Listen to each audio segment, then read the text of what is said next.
Elder, shall we get to it? Shall we get to the game review? Let's do it. Here we go. New Amsterdam. It is a 2012 release. The designer is Jeffrey D. Allers. The artist is Josh Capel. And the publisher, the current publisher, is Pandasaurus Games. Elder, you're the one who dragged me into this. Tell me about New Amsterdam. So New Amsterdam is I think by description, actually, one thing about bringing these games back is kind of I get a new perspective on them. Mm-hmm. And I definitely would describe this game now as a area control game that has some, resource management mechanisms in it, right? Yep. So the theme of the game is you are building the beginnings of New York City, and so the area control is that you're building businesses basically in these different areas, which there's I think maybe 7 or 8 on the board. Mm-hmm. And each one of them is tied to a specific bonus action that you can take.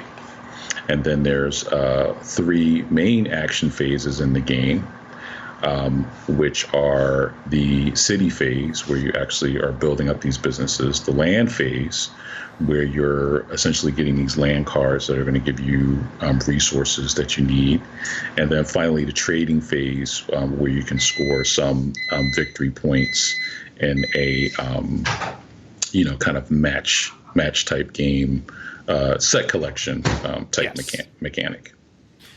Yes, and in the game you are going to be auctioning.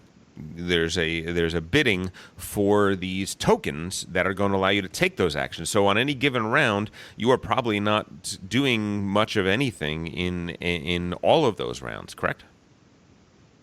Yes, exactly.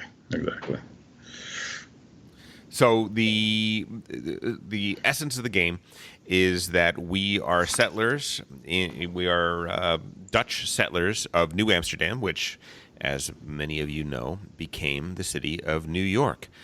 And what we're patroons, I believe, is what we're called. And our job is to build up the city of New York by building up the land outside of the city of New York in order to, have enough agriculture to support the city, and to trade with the natives and acquire the pelts that are tremendously valuable. They're very, very good hunters, the natives, and we're going to trade them some European goods for these pelts, which are going to profit us greatly in the old world, right?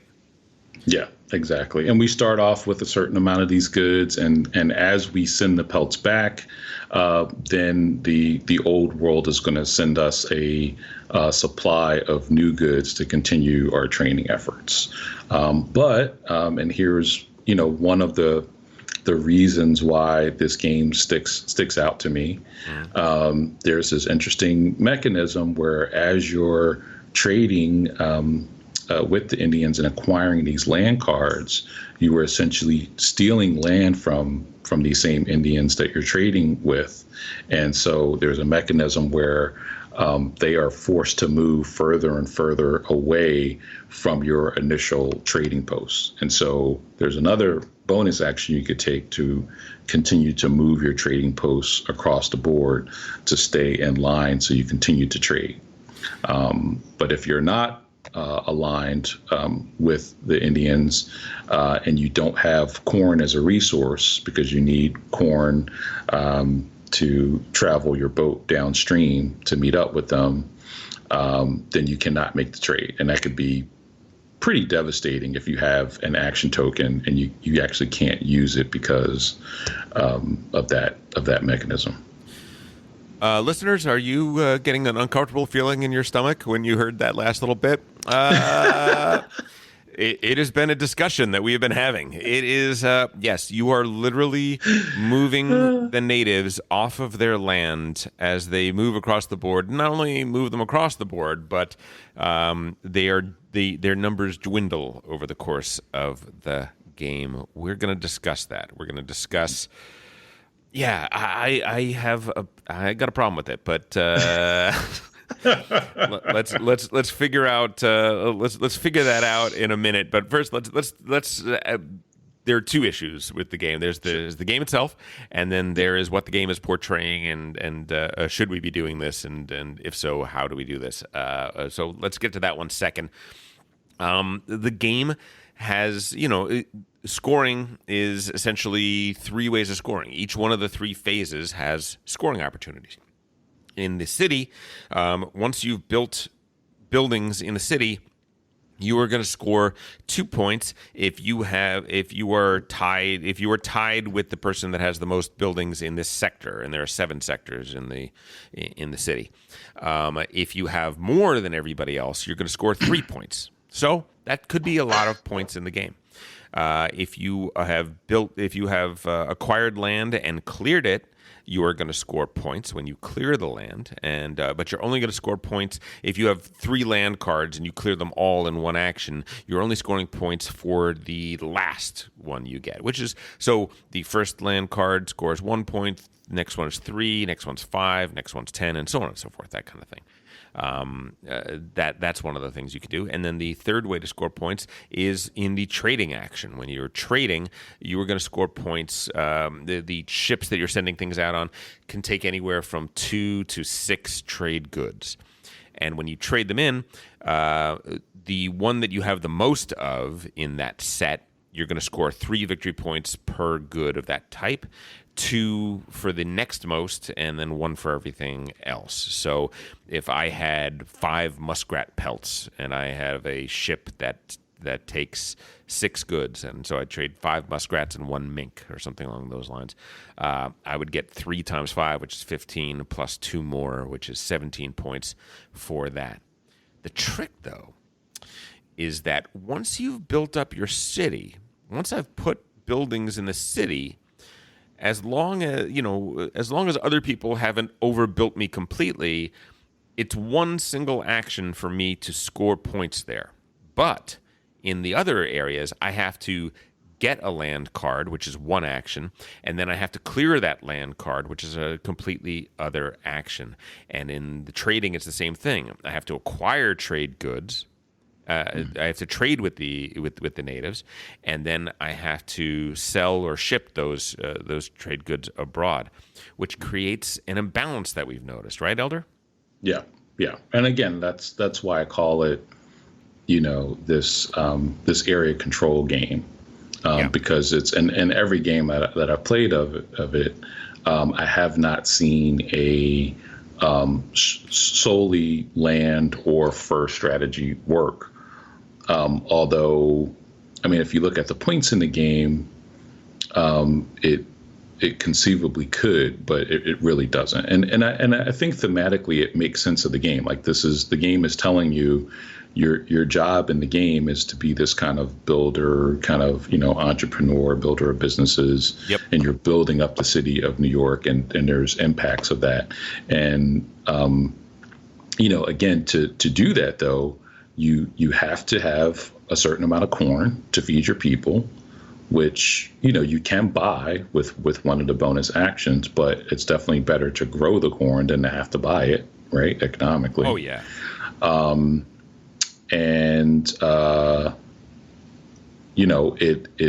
It definitely, there's going to be opportunities for you to trade, which is important in the game. And so you want to get a certain amount of points from that, but I don't think a purely trading strategy is going to work.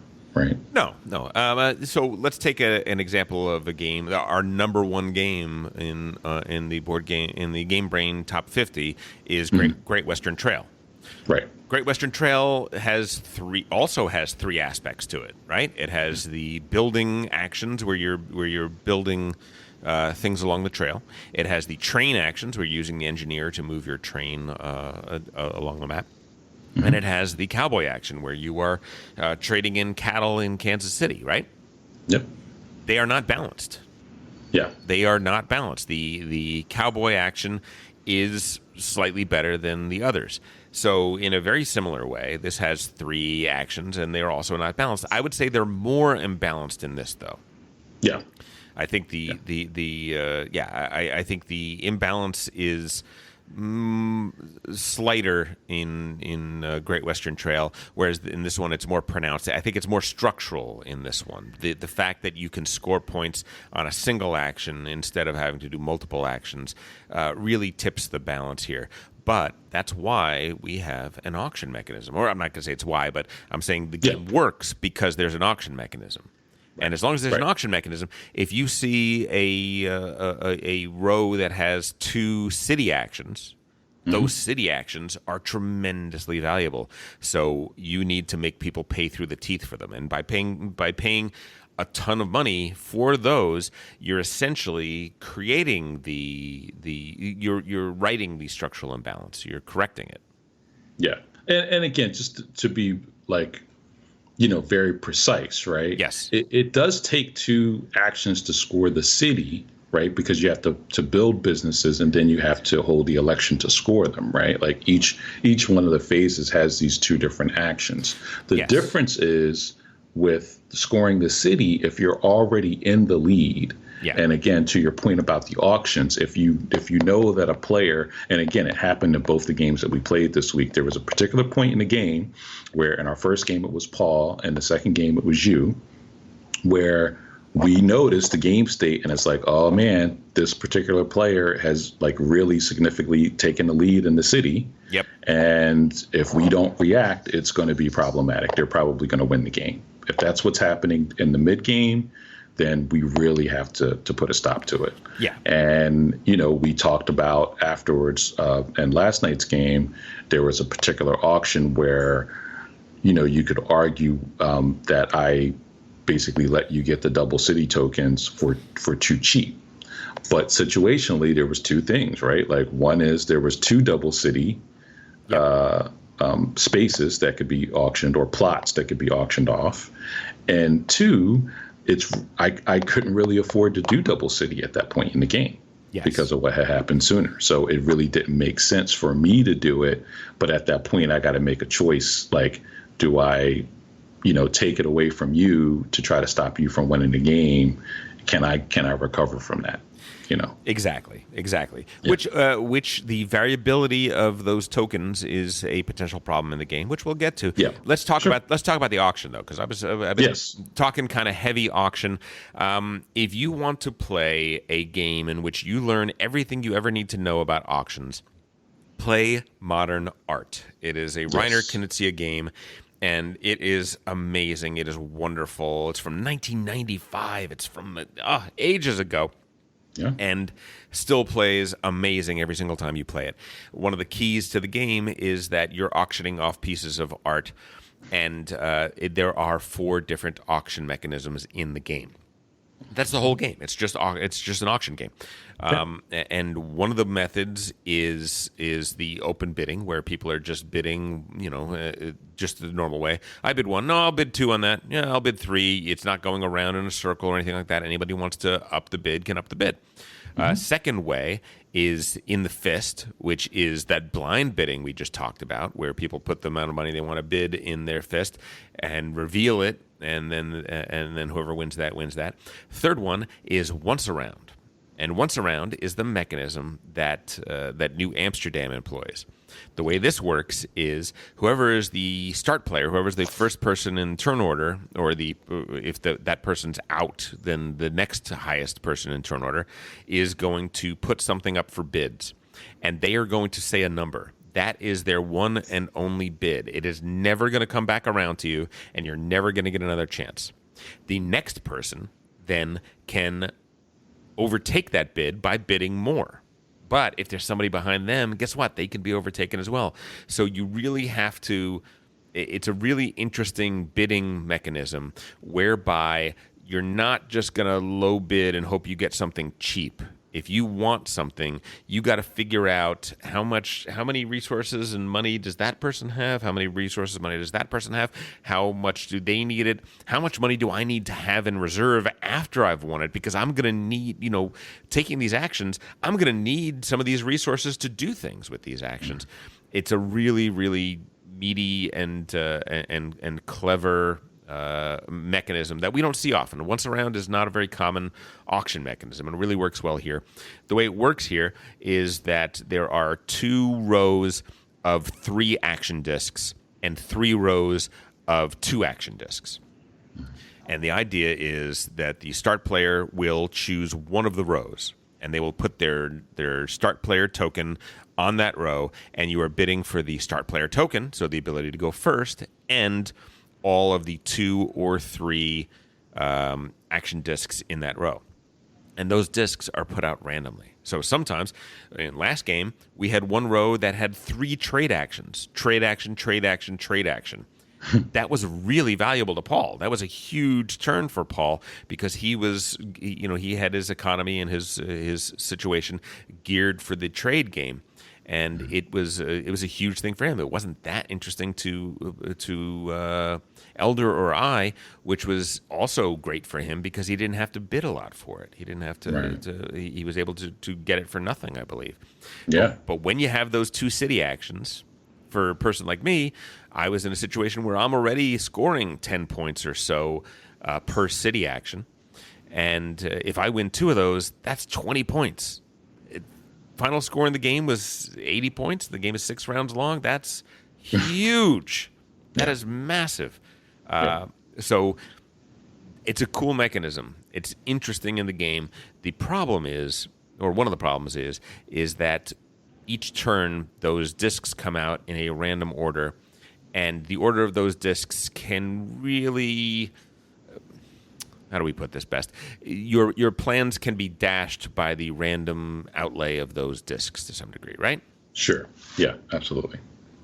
Absolutely. That said, and it's only 6 rounds in a game, and that's your what you can do in a game is definitely supplemented by the bonus actions that you can take each round. But nothing is more important than those main actions, essentially. And so the randomness of them and where you are, where you sit in turn order, and where your resources are is that's really the puzzle and the challenge of the game, right? It sure is. It sure is. And to mitigate that, knowing that the order of these discs can come out anyway, and you can't really plan on it. Yeah. The person that wins the game more often is going to be the person that is relatively immune to the way things come out, right? The person that is positioned in such a way that I'm not hoping for this one outcome to come up. I'm ready to play whatever the outcome is. That person likely is the person that's going to win at the end of the 6th round. Yeah. All right. Yeah. So, Elder, pitch me. Tell me why this is a great. The last thing we're going to talk about is the cultural aspect of the game, imperialism, Native Americans representation, and all that sort of stuff. Let's save that for the very, very end. Sure. But tell me, as a game, why do you love it? What's what makes this sing to your heart? Well, again, you touched on it before in describing the bidding phase. So the other thing that I want to underline is during the auction phase and during the auction phase only, all of the resources you have, not just the money, can be bid. So everything is 1 for 1. So you don't have just the opportunity to bid your money. You're not limited to that. If you have wood, if you have corn, if you have goods, furs, everything can be 1 to 1. You probably don't want to bid your furs because they'll be way more valuable, and arguably the other resources too, but it is good to have that option, especially if you have a surplus of one of the other things, right? It gives you more auction power, bidding power. Absolutely. And that is something that I have not seen in another game, and another reason. I feel like this is a very unique game overall. There's definitely aspects that we've seen in other games, but I think the combination and those 2 mechanisms of being able to, interchange any of your resources for the ability to auction, and also the mechanism of, again, I think that he really did take effort in at least addressing the issue of the dynamics of the Native Americans and the building up of the city and the colonization that was happening. And I think this is where we're getting into the conversation of like whether that was appropriate, maybe whether it's really effective. I know one thing that came up. We reviewed the cost several weeks ago. Yeah. And we were talking about in that game, you kind of really feel the pain of what the game designers are expressing through the game design, the impact of being a business person and putting profits before the health of people to the point of actual death. And in this game, it's kind of feels like it's addressed, it's touched on, it's an interesting mechanic, but in terms of gameplay, you don't necessarily really feel the impact of it. And that could be seen as problematic. Yeah. So for me, the advantages to this game are that it plays to 5 players, and I believe this game plays best at the higher player counts. Definitely, I agree. I think that lower player counts, the imbalances in the design can sometimes overtake the game. Yeah. With more players, there's more competition for that city, and that kind of keeps the city strategy in check and balances the game by itself. Yep. I feel like it's a short game. It is not. Yeah. It is not incredibly long. This is a breezy 2 hours. Maybe if you get really good at it and you play with somebody other than Elder, hour and a half. I love the way Elder will go. Here's what'll happen. You'll bid like, I bid 7 for this row. And I'll just like, so you bid 7. Interesting. 7? Is 7 what you bid? I thought I heard 7. Is that what you said? 7? Did you say 7? That is Elder's way of processing, trying to figure out what to do. It is adorable. I love it. I was laughing. I covered my microphone so I could laugh out loud when after the 4th time you did that. I was just like, that's fantastic. That is awesome. No, but it is a relatively quick game. The auction mechanism, as we said, is not something we see much anymore. And in a Euro, it's a welcome addition. It makes the game very, very interesting. It is auction mechanisms are cutthroat. Auction mechanisms are, when I bid something in once a round, especially, I'm not going to be able to come in and revise my bid. So when you outbid me, you have stabbed me in the chest. You have hurt me deeply, and it's cool. It's really, really cool. But that also brings up the strategy though of if you are early in putting up something for bid, right? Mm-hmm. Do you, and I actually did this in the game, I don't know how effective it was, but do you purposely put something up for bid that you don't want, especially if you think somebody else wants it, so that clears the path and makes it a situation where you can get what you really want for cheaper. Yes, in auction games, invariably people that are good at auction games are very often not putting up for bids what they want to win. They're putting up for bids what they think is going to drain money out of the economy and right. to drain money out of the other players. To improve their position of getting what they want cheap. So yes, and that is in play in this game. That is something that definitely can happen. Right. I thought the 3 different aspects to the game were good. At the end of the day, though, for me, I didn't love the game. I like the game. I respect the game. I'll play it any time. But it didn't. It didn't really hit my tuning fork all that strongly. That said. I will play a Euro with an auction mechanism that's interesting any day of the week. So if that sounds like it's something interesting to you, you should check that out. But before we get to that, let's talk about this. this is a game that was made in the BW era, the before woke. Uh, so that's not to say that in 2012 we were talking about this. This was a conversation in 2012. We were, well before that, we were talking about, should these themes be themes we game about? But I have to say, there is something very unsettling about these Native American longhouses at the top of the board. And over the course of the game, what you are doing is you're pushing them off the board and you're eliminating them. Now, the game doesn't phrase it that way, but that is the action that you're doing. It's almost shocking because because if you didn't have that, right? If you didn't have the longhouses, if you just had empty land up there and you're grabbing land cards, right? Right. What you're really doing is everything else about New Amsterdam is that. What you've done is you've erased the Native Americans from the game. Yeah.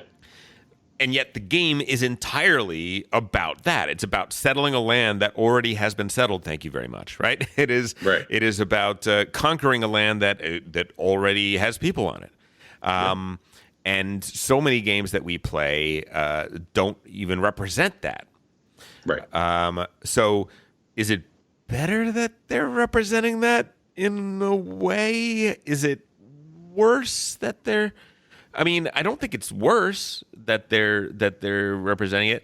What I do find worse is that there's no mention of it in the rule book or anywhere, and in no way, shape, or form is it ever addressed? Is it ever addressed as, hey, pay attention to this. This is the cost, right? Now that game is in our minds. But even before that, we've had this conversation about a lot of games, alma mater and so on and so forth. Representation is key. Is this the right kind of representation, to simply have non-player Indian figures on a map that are being eliminated over the course of the game? I almost want like if there was a backside to the board, and after the game you're instructed to shake the hand of the person that won, and then violently flip the board over, and on it it's describing how many souls your victory cost people. Right? I don't know. I guess maybe that's just me, but it's one of these weird things that my question is: would we have even brought this up if it wasn't in the game, right? If the Indians weren't in the game and we're playing New Amsterdam, would it even be something that crosses our minds? What do you think? I don't think so. I don't think, again, if that mechanism wasn't there, it's not something that, again, if it was not those houses and was just plots of land and it was completely ignored, like in some games, then we wouldn't have a discussion about it. So for me, again, I feel like I'm sorry if any person, particularly a person of Native American descent, plays the game and is offended by it. Then I apologize for that, for that person being offended. Sure. And for me personally, it's something that makes the game special because of its attempt to address it in some way. I think it could be more so, like, again, a page in the or even a paragraph in the rule book that kind of highlights it more. I think would be useful as a teaching tool. But for me, it's worthwhile because of the impact that it has on me when I'm playing the game. I am conscious of it, and I feel it to some degree every game. And that we're having the conversation about it, after playing the game. I think is worthwhile to have it there. I'm not inclined to give to either condemn it or give it credit. Yeah. I think it's kind of in a space in between. It shows to me in stark relief that that whitewashing these games to me is probably the biggest sin of all. Right? Yeah. That Yep. whitewashing, by not including that at all, plenty of people can just play, and all of a sudden, I mean, that's essentially what the conquistadors did, right? They didn't view the people they were conquering as people. They didn't view Right. them as equals in any way, shape, or form. They were a resource to manage, right? Yeah. And that is that's horrific, and that is the worst aspects of the human condition. By putting them in this game, but then not by simply putting them in the game, though, doesn't absolve you. It doesn't. You're still playing the same game, and it's Yeah. not addressing it, right? And I think now, and hopefully now and going forward, I think that the bar has been raised, and I think we're going to need to address that. I think that this is a game that could potentially have led to a good conversation about history is written by the winners. Let's talk about the ones who lost and what we lost in the building of this great society, and so on and so forth. So, Yeah. and great society in sarcastic quotes, as it were. Yeah. Yeah. Anyway, that is New Amsterdam. It is a very interesting game. I want to thank you for taking it to me, and thank you, Elder, for this tabletop simulator mod for it. You really did a great job, sir.